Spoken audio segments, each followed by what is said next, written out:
Good Wednesday morning, family. Welcome back to poppaprepper. Tommy here. Hope you guys are having a good day halfway through the week. Felt like Monday for me all week. It's been a rough week. We'll kind of get right into it this morning. I'm going to try to throw a little bit of knowledge your guys' way. A lot of you already know what I'm going to talk about, and a lot of you don't.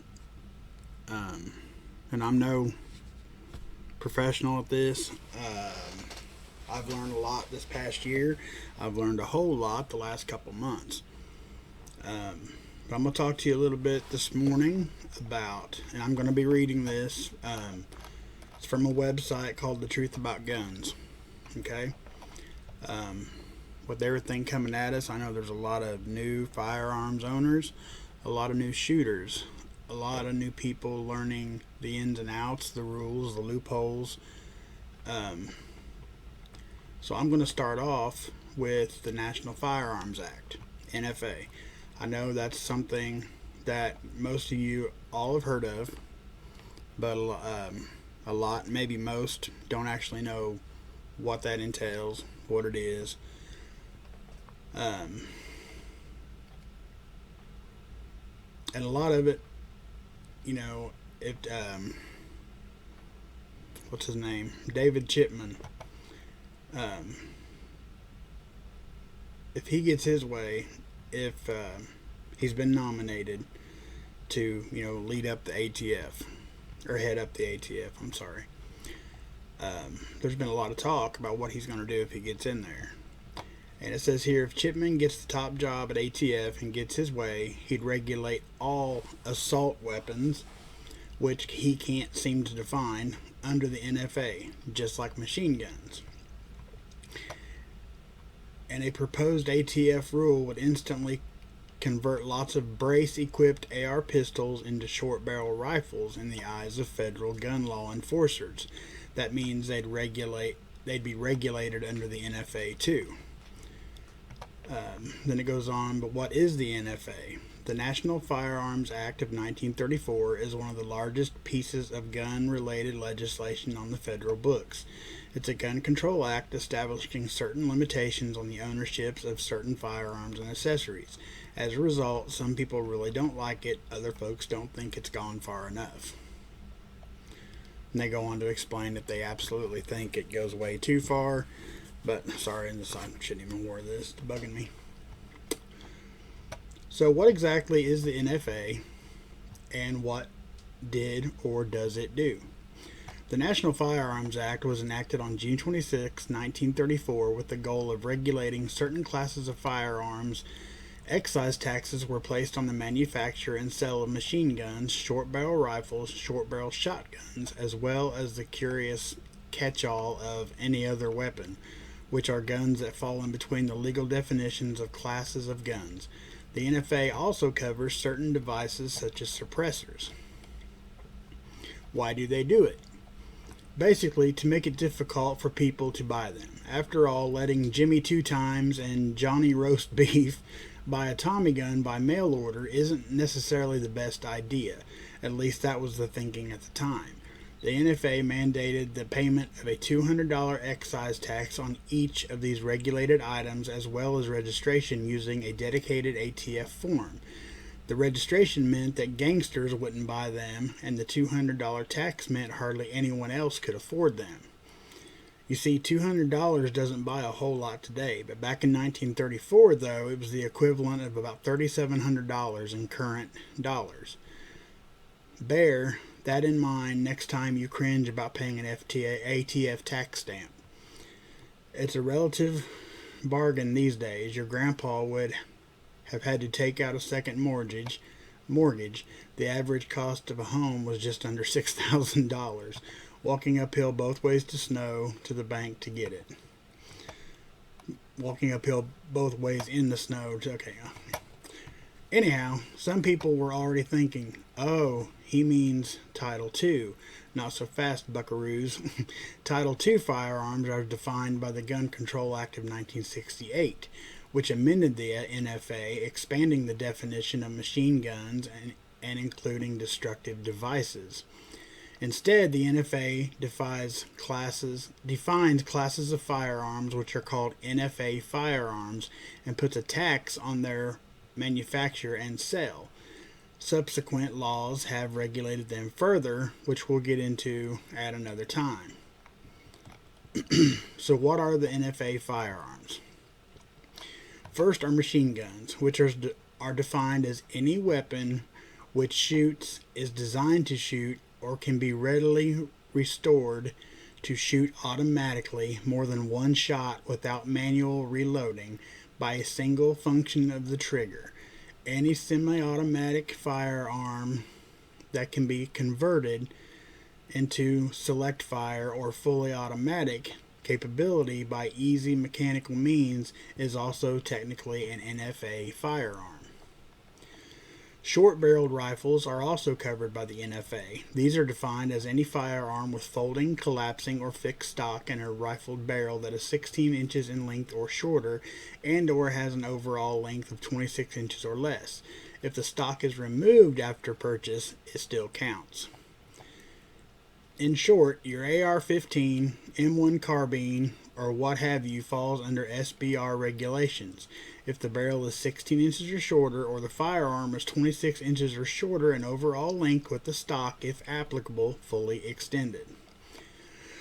For a short barrel shotgun, the same idea applies. Any smoothbore weapon falls under NFA guidelines with a barrel of 18 inches or less, or overall length of 26 inches or less. Suppressors are regulated, which is a silencer, as the NFA also covers any portable device intended to muffle or disguise the report of any firearm. The NFA also created the class of firearms known as any other weapon, or AOWs. This includes cane guns, zip guns, and other improvised or alternative firearms that don't technically fall under the conventional definition of other classes of guns. The Bureau of Alcohol, Tobacco, and Firearms and Explosives occasionally updates what qualifies as an AOW. The good news here is the excise tax is only $5, so you can get that cane gun pretty cheaply. Besides defining guns and imposing a tax on them, what else does the NFA do? Beyond buying the tax stamp, you also have to have for permission to buy an NFA firearm. I think that's a typo. Contrary to some popular belief, you don't actually need a Class 3 Federal Firearms License, or FFL, to buy a machine gun. You only need a Class 3 license to manufacture or deal in NFA firearms, not to own one. The only real requirements for buying NFA items are be at least 21 years of age, reside in one of the states that currently allows civilian ownerships of the NFA item you want to purchase, be a resident of the United States, be legally eligible to purchase a firearm and pass an FBI NICS background check, pass a Bureau of Alcohol, Tobacco, Firearms, and Explosives background check, pay a one-time transfer tax of $200 per item. The process for acquiring an NFA item is the same as it is for buying a suppressor. First, you pay for the item. You also fill out the required paperwork and provide the documents, send the ATF a check for the excise and transfer tax, and undergo a background check. The good news is, most good retailers have this process down to a science and will walk you through it.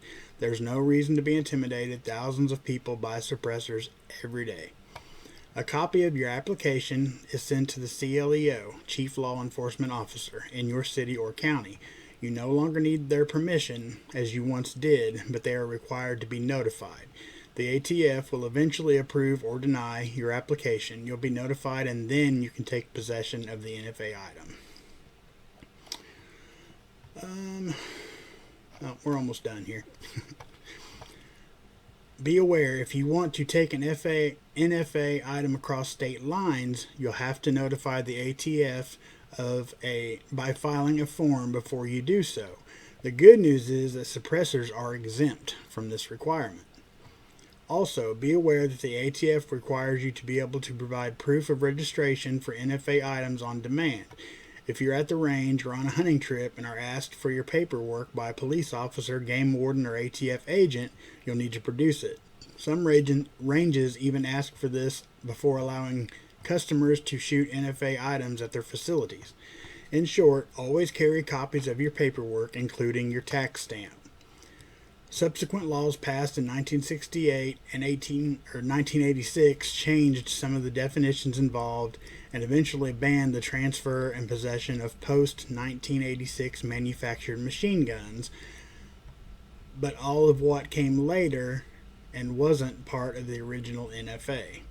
To sum up, the NFA and its subsequent add-ons defines certain classes of firearms and other items and imposes an excise tax when you buy them. It requires you to get the federal government's permission to own these special items and register your ownership of them, something that's illegal on the federal level for standard non-FA firearms.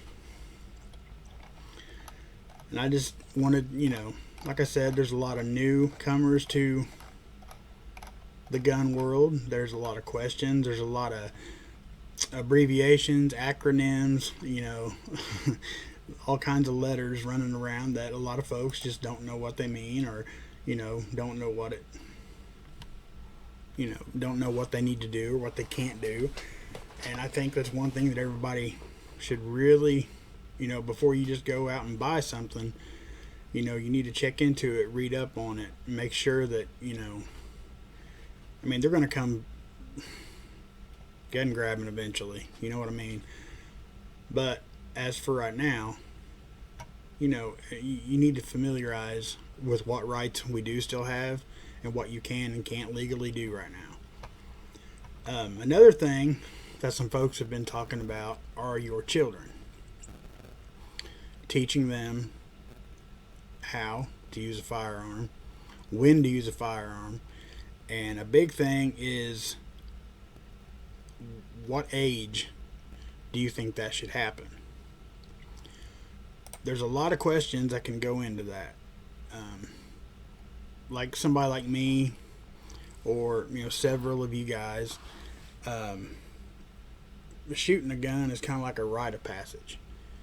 It's kind of like, that's when a kid knows they're growing up.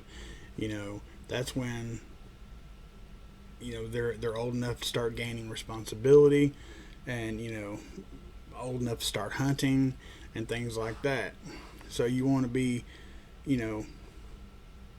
very thorough in how you teach them. Don't just use slang terms, or it's kind of like sex ed. You want to be thorough for their protection and everybody else's. And that's going to be different depending on how you were raised, where you were raised. Us rural country folks, been shooting guns since we were 5-6 years old. Where you get kids or people that live in the suburbs, the inner city, some of them are 16, 15, whatever years old and never even seen a gun. Or there's kids that grow up, with their parents hunt or whatever, or their parents are police officers, or they know not to touch the gun. The guns are dangerous. The guns are bad or whatever, but they don't know how to use it. They don't know, worst case scenario, they need to use that gun for self-defense. That's how, kids end up getting hurt, killing their friends, killing themselves, just because they were curious, wanting to mess around with it, and they didn't know better. And another thing it mentions here, I found an article, the same website, The Truth About Guns.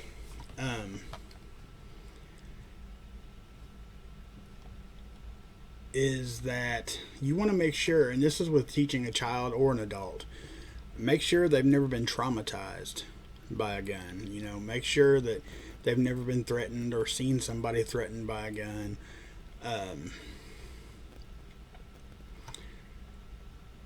It says here, second, it's important to know if they've had any negative experiences with firearms. Have they seen mommy threatened with one, or did grandpa let them shoot a 12 gauge at age 7 with no lessons or help?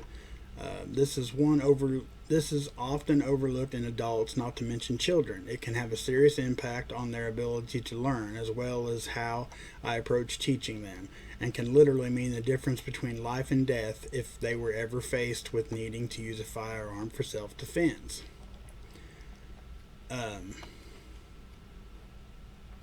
You want the child or the adult, you want them to be comfortable. If it's something you got to force on them, they're most likely never going to mess with your guns. They're not interested. They want nothing to do with it. They're not going to be trying to show it to their friends. You definitely still need to know, or need them to know, gun safety. And even if they never want to shoot a day of their life, I believe any kid needs to learn gun safety. All children can be taught to use a firearm safely from an early age, with a few exceptions that are also applicable to adults as well, such as debilitating mental or physical capabilities. It's just a matter of how to approach and address any individual challenges or concerns they have, as well as helping them understand and embrace the responsibilities and skills needed to be successful. So I thought that was actually another viewer had suggested to cover that a little bit, and you could do a really in-depth video on that, but I just wanted to at least hit the basics about especially in this day and age. If you have guns readily available in your home, there's no reason why those kids and I don't mean like pull up your pamper and come on, I meant like at least 6-7 years old, and don't start them out with a 12 gauge shotgun, but teach them to shoot, teach them how to use it, teach them if they need to use it, how to do so. Definitely a good idea.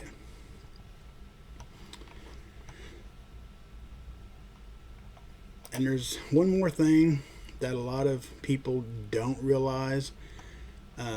Well, if you've handled guns any length of time, or if you conceal and carry or open carry, you already know this. But like I said, there's a lot of newcomers to the gun world, and one of the most important things I think when it comes to open or conceal carry is don't put your hand on your gun unless you're ready to use it.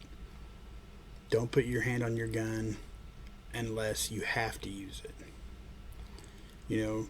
Say some little punk gets in your face wanting to scrap, whatever, and they're wanting to, throw down. Don't automatically draw your weapon out. That's going to do nothing but land you in jail. Because the instant, they're unarmed and they're just wanting to fight, and you pull a gun in their face, you're going to jail. Most likely. But just don't touch it unless you have to use it. Because that's more than likely, if you pull it out just in like a fist fight and you have no intention of using it, it's probably going to get you hurt even worse. If your life is not in danger, if you're just looking at taking a butt whooping, take the butt whooping. Leave the gun out of it. Do not put your hands on that gun unless you have every intentions or need of using it. You see that happen a lot. And here's it's got the 4 rules of firearm safety. And this is things that you either know or assume. Number 1, every gun is always loaded. Number 2, never point a gun at anything you aren't willing to destroy. And I'll admit, tonight I broke that one. Not intentionally. I was clearing my chamber, and when I went to eject, Mandy was sitting beside me in the truck, and when I ejected, it was facing that way. And, she kind of freaked on me about it. And, the clip was out. I was just ejecting the one out of the chamber. She's like, what if? And she's right. She was absolutely right. It's like it wasn't a fight or anything, but she was absolutely right. What if that had malfunctioned and somehow fired? I could have possibly shot my own wife on accident. just that easy. And a lot of us we get too comfortable sometimes, and we forget. But that absolutely happened just this evening. So, always keep it pointed at the ground no matter what you're doing. Number 3, keep your finger off the trigger until your sights are on the target. And that's absolutely true. You see a lot of people, you see it everywhere actually. You go into the gun shops or whatever, and somebody wants to see a pistol or hold a fire. And, to an extent, you do have to get your finger in there just to make sure everything feels right and, whatever. And, but, to properly hold a gun, you hold the grip and just put your finger like right above the trigger, right on the side of the gun. That's what I've always been taught. That's what I've always seen. Number 4, be sure of your target and what's beyond it. I posted a really cool video in my Discord the other day. This guy made up mock walls and tested different firearms to see, and like every 2 walls was meant to replicate a house. And he had, I think, like 5 houses set up.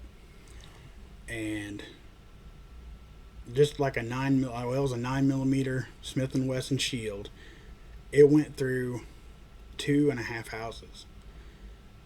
And like the AR, the AK-47s, it went clean through them, So you got to keep in mind, when you're possibly, an intruder, home invasion, whatever, you always want a plan of, placing yourself to where you're putting no innocent bystanders or anybody like that, in harm's way.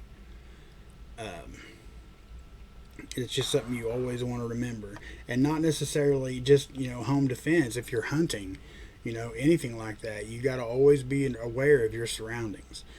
Everywhere around, like it's in the woods. Like where's every road at? Where's the houses at? I'll try to shoot this way into the hill. Things like that. You always want to be aware of your surroundings. And he sums it up right here. He said, you have to break at least 2 of these rules for something bad to happen. Perhaps there should be a 5th rule. Don't touch your dang gun unless you have a good reason to. And that pretty much sums it up. Like I said, unless you know for an absolute fact your life is in jeopardy and it's you or them, then you take your gun out. I think that's the last thing I really wanted to touch on this morning. Try not to keep you guys too long. Well, we're already at 22 minutes.